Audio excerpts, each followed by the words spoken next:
Yusek, dapat po bang paniwalaan ang sinabi ni Vice President Sara Duterte, and I quote, "Hindi ko gusto agawin yung posisyon ni Bongbong Marcos. Gusto ko makita ng taong bayan hanggang sa dulo kung gaano kawalang hiya si BBM." End of quote. Alam naman natin si Vice Presidente ay paiba-iba ng kanyang mga sinasabi.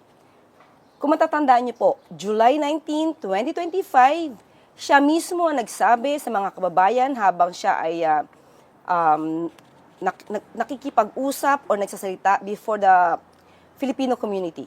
Ang sabi niya sa The Hague or sa Netherlands, July 19, 2025, lahat sila, sabi niya, lahat sila ay nagnanais na pababain sa pwesto ang Pangulo.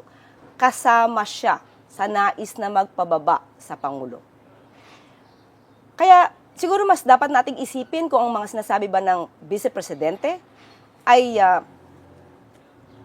pampolitika o nasa puso niya o nasa utak niya. Dahil pa iba-iba ang kanyang naratibo. Hindi makakaila ang nais niya. Pabaksakin ang Pangulo, patalsikin ang Pangulo sa pwesto. Pati ang kanyang mga kaalyado, nandiyan ang mga gawain, nandiyan ang paninira sa Pangulo. So, sa sinasabi niyang walang age, siguro mas maganda na siya mismo ang humarap sa salamin at malaman niya kung sino ba talaga ang walang age. Kasi sumasalamin ang pagiging walang age sa mga gawain ng kanyang ama.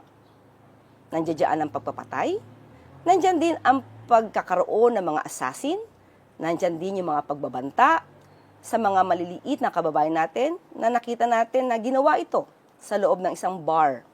So, sino ba talaga ang walang age?